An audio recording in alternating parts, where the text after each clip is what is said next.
اور آگے بڑھ بڑھ کے سب نے سلام پیش کرنا شروع کر دیا. السلام علیکہ یا امیر المومنین، السلام علیکہ یا یعصم الدین، السلام علیکہ یا امیر المومنین، السلام علیکہ یا ید اللہ، وغیرہ وغیرہ اپنے اپنے انداز میں تمام مچھلیوں نے سلام پیش کرنا شروع کر دیا. حضرت قمر ساتھ میں کھڑے ہوئے ہیں، وہ دیکھ رہے ہیں کہ تمام مچھلیاں سلام پیش کر رہی ہیں، لیکن ایک مچھلی ایسی بھی ہے جو اپنا منہ گھما کے الگ بیٹھی ہوئی ہے. وہ اپنا منہ گھمائے ہوئے ہیں، مولا کی طرف سے قریب نہیں آ رہی ہے، سلامی کر رہی ہے. ٹھیک ہے، مجمع ختم ہوا، وہاں مولا واپس آئے، پانی اتار کے پیچھے حضرت قمر بھی آئے. رات گزر گئی بڑی بے چینی میں. صبح نماز فجر کے بعد جیسی مولا کائنات نے فرمایا سلونی قبل ان تفقدونی، اس سے پہلے کہ مجھے کھو دو تو پوچھنا ہے مجھ سے پوچھ لو. جیسی سوال کیا، اعلان ہوا تو فوراً حضرت قمر کھڑے ہو گئے. کہا مولا رات بھر سو نہیں پایا. کہا کیوں نہیں سوئے؟ کہا اس لیے کہ میں نے یہ دیکھا تمام مچھلیاں تو آپ کو سلام پیش کر رہی تھی، لیکن ایک مچھلی وہ تھی، ایک دو قسم کی مچھلیاں وہ تھی جو اپنا منہ گھمایا الگ بیٹھی تھی، الگ کھڑی تھی. انہوں نے نہ آپ کی طرف دیکھا نہ سلام پیش کیا. مطلب کیا ہے؟ مولا کائنات نے فرمایا قمر مجھے انہی مچھلیوں کو اللہ رب العزت نے مجھ پر سلام و کلام کرنے کی اجازت دی تھی جو حلال ہیں، اور جو حرام ہیں مچھلیاں اللہ نے انہیں روک دیا تھا. پتہ یہ چلا کہ جو حلال لوگ ہوتے ہیں وہی حضرت علی اور ان کی اولادوں سے محبت کرتے ہیں، ان کو سلام و نوحہ پیش کرتے ہیں، اور جو ان سے خلاف ہوتے ہیں، جو حرام ہوتے ہیں، وہ ان سے منہ چھپا کے الگ بیٹھے ہوتے ہیں. آج بھی وہی بالکل عالم ہے. یہ مچھلی والا معاملہ ہے. یہ کوئی واقعی، یہ کوئی لطیفہ نہیں تھا بلکہ باقاعدہ یہ واقعہ گزرا ہے. بالکل آخری بات عرض کرنے چلا ہوں، اور وہ یہ کہ سرکار کائنات صلی اللہ تعالی علیہ وآلہ وسلم جب معراج میں تشریف لے گئے، وہاں تمام انبیاء، حضرات نے بارہا سنا ہے کہ تمام انبیاء بیت المقدس میں تشریف لائے اور سرکار کی امامت میں نماز ادا فرمائی. جب نماز ادا ہو گئی تو تمام انبیاء نے ایک کے بعد دیگرے سلام پیش کرنا شروع کر دیا. مولا آقا ہم نے آپ کو اپنا امام تسلیم کیا، ہم نے آپ کو اپنا امام مانا، ہم نے آپ کو اپنا امام مانا. سارے انبیاء کہہ رہے ہم نے اپنا امام مانا. میرے آقا کا جملہ سنو. آقا فرماتے ہیں کہ ٹھیک ہے، تم نے مجھے امام مانا، امامت یہاں قبول کرتا ہوں، محبت کربلا میں قبول کروں گا. محبت قبول نہیں ہو رہی ہے، امامت یہاں، محبت کربلا میں. مولا کربلا میں کب آقا؟ کربلا میں جب میرے بیٹے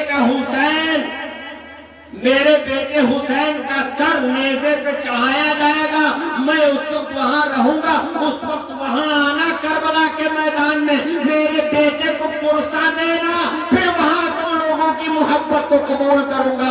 پتہ یہ چلا کہ اللہ اور اس کا رسول انبیاء کی بھی محبت کو حسین کے بغیر قبول نہیں کرتا ہے. تو ہماری آپ کی محبت کس چیز کی مولی ہے؟ ہم کو اور آپ کو بھی اور تمام لوگوں کو اگر اللہ اور اس کے رسول سے محبت کرنی ہے اور اس تک اپنی محبت پہنچانی ہے تو ہمارے آپ کے لیے لازمی قرار پاتا ہے کہ ہم اہل بیت کرام پر اپنے آپ کو قربان کریں، ان سے محبت کریں، ان پر اپنی جانوں کا نذرانہ پیش کریں، تب جا کے اللہ اور اس کا رسول ہماری محبت کو قبول کرے گا. بالکل آخری بات تھی، اس لیے بس میں چاہتا ہوں کہ چند باتیں جو میں نے بھی نصیحتاً عرض کر دی ہیں، اس پر ہم اور آپ